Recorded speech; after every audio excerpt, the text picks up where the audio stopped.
Welcome to DNF, the world's best F1 podcast. And only on DNF could we have a surprise like this for you. You're going, hey, there wasn't an F1 race.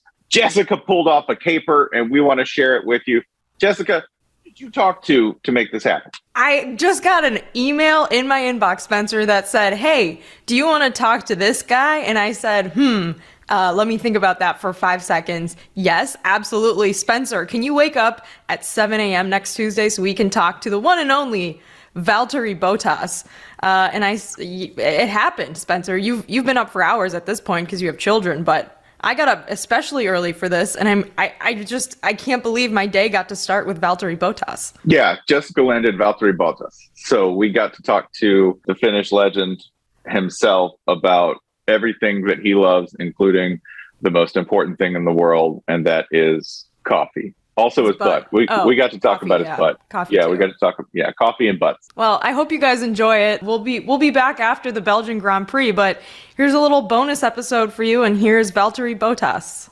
I'm so excited. We can finally have on the man, the myth, the legend, Alfa Romeo driver, and F1 great Valtteri Bottas. Valtteri, thank you for joining us this morning. How are you? Thank you. My pleasure. I'm all good. Thank you. Actually, having my last kind of work day before the F1 summer break. So been in the simulator this morning and we'll continue this afternoon, but all good, ready for a break. So what does a break typically look like for you? Are you traveling? Are you kind of staying home and relaxing? Are you going on any adventures? What are you going to be doing the next few weeks? Just initially tonight, I'm going to fly to Finland, going to see the family for a couple of days. But then actually I'm flying to US on Friday. I'm going to go to Colorado, try and find nice rivers to swim in and stuff like that. So let's use that as a segue to talk about you and rivers and swimming. I know that you spend time in Colorado sometimes to mountain bike. Yeah, do a lot of cycling. Yeah. Mm-hmm. And sometimes when you're cycling, it gets hot. So you decide to jump naked into a river and then a friend takes a picture. Whose idea was it to take the photo? And then whose idea was it to make a fundraiser for charity?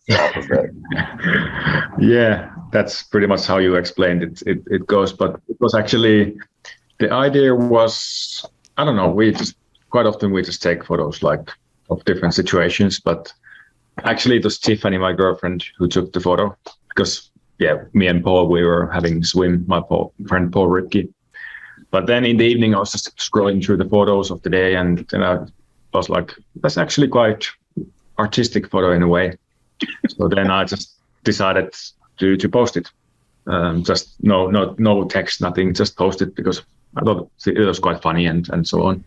But then I saw the reaction the next morning, like, wow, it had like, I think, record amount of views and likes and everything. So then Paul Ripke came up with the idea that we should do like a limited 24-hour edition of the prints and do it for charity, and that's what we did, and it was pretty popular. So Spencer, you have 2 of those, am I right? I do have 2 of those because I bought one. Well, yes, I bought one, Valtteri, but then someone decided at the same time that I needed to have one. So now I have 2 photos of your butt in my house. And I'm not really sure what to do with it. Maybe hang one on either side of the door as you come in. I'm not sure. Yeah, exactly. Yeah. I'll let you figure that out, but that's pretty cool. I also saw the video of you handing the poster to Lewis Hamilton. Was that also your friend Paul's idea, or did you think of that? I think that was my idea. I think, like, because there was one interview that he said something about the picture that he actually liked it. So then in the next race, I thought would be fun piece to make would be to give one to him. But he was happy. So I'm going to cheat a little bit and ask 2 questions at once. You, like us, are drinking coffee. You are a fan of coffee. 1, you're going to the United States. Does our coffee suck compared to coffee in Finland or Europe? And then 2, what's the best coffee on the F1 circuit? Number 1, no. Of course, in any country you can find bad coffee in any place, but if you know the places to go, absolutely no. Like, there's many good roasteries and coffee shops that I'm more than happy to like recommend, and every place pretty much in the US I've been, I always in the end found good coffee. So that's a no. And then, sorry, I already forgot the number 2. Sure, number 2 on the on the tour, on the F1 tour. Who's got the best coffee? When I have my own beans, then we do at Alfa. But actually, BYOB. Mm-hmm.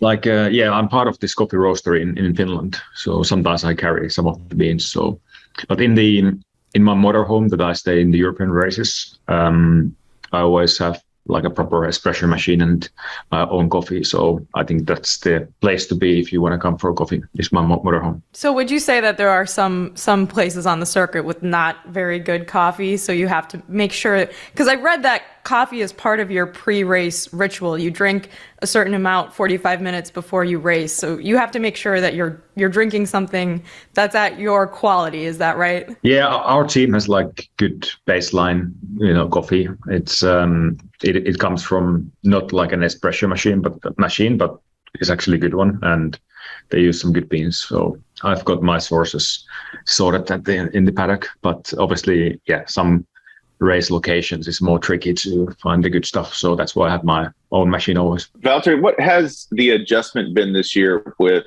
the new regulations, the new car? How has it different, and how has it worked out for you? What's been good and what's been bad? What's been good, that the whole F1 grid in terms of the teams and the order has kind of been mixed up a little bit. So I think that's quite refreshing for everyone to see, a bit different teams, but in the front, different winners. And the racing is good. I feel like every race is pretty entertaining, even like from driver's point of view. I feel like it's always good competition, and it's hard to predict what's going to happen. So that's nice. And for me, what's worked out is the change of teams, definitely. I'm enjoying it a lot. It's quite different environment in terms of the amount of pressure I have and everything. So I would say, I'm enjoying F1 at the moment a lot. So I really struggle to see many negatives compared to last year. So you have a new teammate this year, Guan Yu Zhou. What is the difference in being the more experienced driver now on that team versus with Lewis Hamilton when he had won so many championships, and so I'm sure the dynamic is different between the two of you. Have you found yourself being more of like a mentor for him or anything like that? Yeah, I found out I'm the old guy now. It's that's how it goes. Because it's like my teammates first season, rookie season, so naturally he seeks for advice, and now it's my 10th season in Formula 1. So I think it comes quite naturally. My role in the team is a bit different, and I do have a bit more say on things than that I used to in the past. And also, we are a team, and I want my teammate also to score points. So of course, I try to help him. Yeah, the team spirit is really good, and Joe is a super nice guy and quick learner. But my role definitely is different. I never could step up. Example at Mercedes against Lewis like I wanted, really. So. It's different, and I'm enjoying it, and becomes naturally as I'm getting old. That is interesting to me, Valtteri, because you say that if you are the senior driver, there's less pressure on you. I think people would be surprised to hear that, as opposed to being the number 2 guy. You're saying there's less pressure as the senior driver, as the first driver. For me, it's really motivating, and it's really refreshing to be in a different kind of situation. And yes, for some reason or another, I do have less pressure. Of course, I feel like I have like responsibility in a way to deliver and push the team and try to do my best. But at the same time, like for this year, I had to kind of reset my expectations and goals. So almost like that there's only things to win, not much to lose, based on how the team was performing, in the last couple of years. So it's that's just how I feel. I feel less pressure, and maybe it's the environment of the team, and everything is quite nice. Yeah, I was also going to ask, going in to Spa, going in after the break, I don't want you to think past your vacation right now. I don't want to hurry you and you're off time, but you do have the Belgian Grand Prix down the road. What makes Spa so different? Spa was interrupted by weather last year. that is a constant variable there. You're always going to have rain at Spa. It's longer. What are the challenges for you as a driver at Spa that are different? Always the weather. It's unpredictable there, and actually, I think it's the longest track on the calendar, and how the landscape is there. Quite often, it can be raining on one side of the track, and the other side of the track can be dry. So it's always that element. But what is really cool with the track is how many high-speed corners there is. It's really fast and flowing track, and a big elevation changes, and that just makes it really enjoyable and almost feels a bit like a roller coaster in a way. And because from TV you can't really see the elevation, but it's actually quite a lot, and it's really, really cool. And it's another iconic Grand Prix that I really hope it stays in the calendar. Your birthday is also the same day as Spa this year, is that right? Do you have any plans to celebrate? That is correct, yes. On Sunday, of the Grand Prix, it's my birthday. Hopefully it's a good race, and then I can have a beer for my birthday. So, while you're in the United States for the next few weeks, you said you're going to be doing some cycling. Is that something that you think helps supplement any of your Formula One training, or is that just a fun hobby you do in your spare time with your girlfriend? For sure, it's the one way to keep fit, and it's good for your cardio, and it's good training. And for me, it's also cycling is because it's so different from driving a car. Is for me kind of a stress release as well, way of trying to disconnect and think and do other things than just racing. So it's kind of a hobby for me, but I'm doing this gravel race in Steamboat Springs during the break as well. So it's another target for the summer break. So it's nice to have always other things to do and other goals as well, rather than just trying to win races in a car. I was going to ask about your second job, because your first job is as an F1 driver, but you have a side job as a support person for your girlfriend. And when she's cycling, I saw the video of you handing off the water bottle. You work on that. What else do you do as a support crew member? Are snacks important? I'm asking a lot of questions here, but I'm curious because it looked like you had practiced that. Yeah, I have practiced it. I've done quite a few races as a supporter, and I've handed out quite a few bottles. And you need to know the technique. You need to be able to spot the right rider.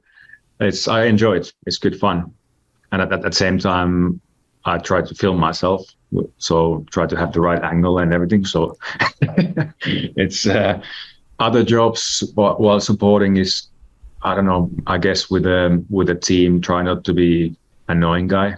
Just try to be at the background and respect her sleeping schedules during the race, because I could stay up all night, but I think she needs to kind of sleep if she wants to perform on the bike. So just try to follow her things more and less prioritize myself. I think that's the best you can do, and be present. I think is important when you have a chance, is to even just to be there. Spencer and I are both, I currently live in Miami, and Spencer went to school here in Florida. So we have to ask what your opinions were of the first Miami Grand Prix. Was it your first time in Miami? Did you like the circuit? Did you try Cafecito, the famous Miami coffee? What were your thoughts on all of that? I really liked it. It was pretty wild, actually, the whole Grand Prix weekend. The atmosphere around the track in the city was great. Lots of people, and I thought it was a great Grand Prix. And I even got some points from Miami, so it was not a waste of a trip, which is nice. And I've been to Miami a couple of times before. There used to be normally between the race in the US and Mexico. There was a couple of occasions I went to Miami for 5 days. So I like it. I really like, especially the Miami Beach area. It's just really, really nice. And lots of good coffee shops. I did find good small roasteries, and I didn't recall the name you said about what was it? Cafecito. It's Cafecito. Cuban coffee. It's basically a pound of sugar in coffee, and you drink it out of a little shot cup. Okay. I don't do sugar with my coffee, so probably that's why.